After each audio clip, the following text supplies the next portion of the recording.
So I'm now talking with the Treasury Minister Alf Cannan. This is an interview that we put out straight after you sit down in Tynwald, so we can go through all the highlights and explain things out. Now, we've got all the gizmos and gadgets to actually give people graphs and that sort of thing. But overview, I think, in fact, a budget of confidence, but not complacency. Explain. Well, very much so. I think we've really geared up over the last 2 years, put in place a number of policies that we think were right for the island. We're going to help the island both economically and socially. And of course, we set out a clear 5-year plan to deal with the shortfall in funding, particularly around the public sector pension, when the Public Sector Pension Reserve Fund runs out in forecast to do so in 2022. Wanted to make sure we've got a smooth transition for public funds. So that 5-year plan is on track.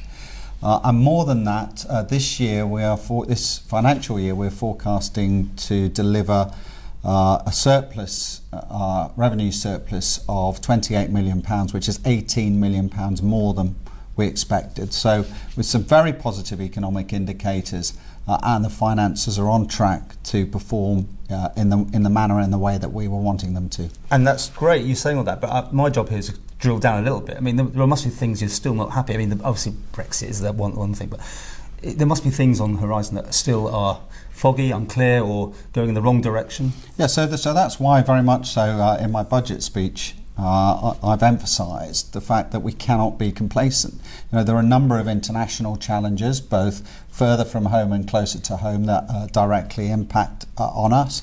A lot of uncertainty in the global economic climate. Closer to home, we have more direct issues around the EU substance taxation, on which we're negotiating through and we're dealing with on an ongoing basis. And of course, we can never be too certain that Brexit will not have some sort of negative impact. But overall, it was important, I think, that we delivered a message of confidence in our island, confidence in our businesses, confidence in our people, and certainly the performances over the last 12 months in a number of sectors do give us a platform for confidence. But you're right. That's no reason for government to slacken off. I've talked about the need for departments to remain on their toes.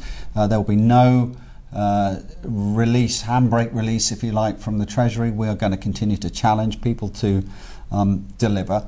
And of course, there are other factors as well, particularly around the VAT survey, which is taking place now, which don't necessarily provide us guarantees. So no complacency, but we can be confident we've got a platform to deliver into the future. Okay, well, we've seen the graphs, and not graphs, the PowerPoint is sort of solid foundations, financial responsibility. But this is this big thing then. You've got more money than you thought coming into the coffers. So we've delivered an additional £18 million above where we expected to be.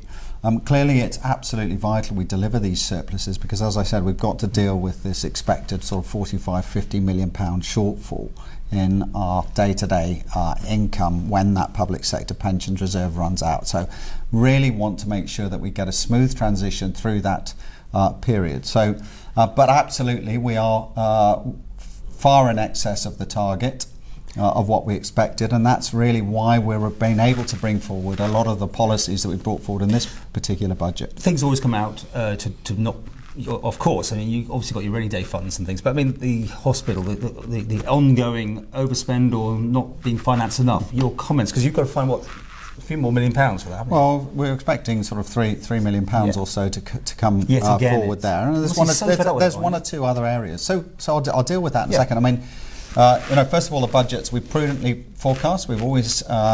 We have kept a contingency available in the fund. Now, Tim will have to approve an overspend, but we're confident that we can deal with that within our forecast, so it won't materially impact what we're predicting for this financial year. In terms of the DHSC, clearly we've recognised the financial pressures that they're under. We've got Sir Jonathan Michael doing his review. I promoted that last year. We're all looking forward to the outcome that he brings in May. So the DHSC will get additional funding this year to cover the pay rises and to cover additional costs from pharmaceuticals for drugs.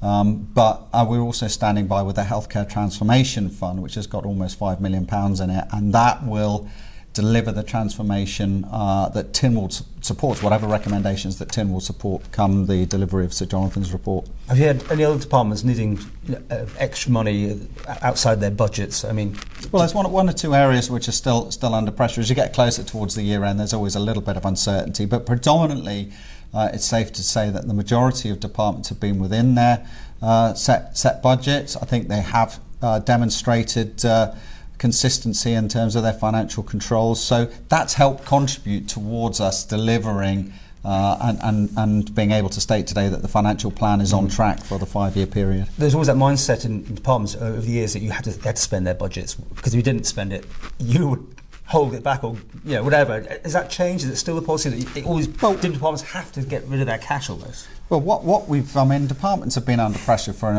a number of years, and we're still restricting their ability to spend in terms of, we're not just giving them straight inflationary increases at all.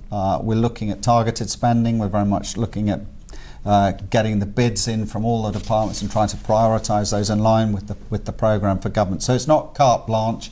And in some areas, departments are still having to be innovative in terms of how they're applying public funds. So there are restrictions around departments. Budgets have been squeezed in some areas over the last few years, but we are targeting the spending, I think, in the right way. So, for example, we're doing some in DHSC. We're going to give last year we gave £1.5 million for the Department of Education for preschool support. This year we're going to give £1.5 million to the Department for Education for university students, for families who are helping to support their students who are sons and daughters who are away at university. So we are releasing money into the public, into these departments, and we are targeting it to try and get it into the key areas that's most needed. Well, there's lots to go through this, so we'll make this a part 2 more in a minute.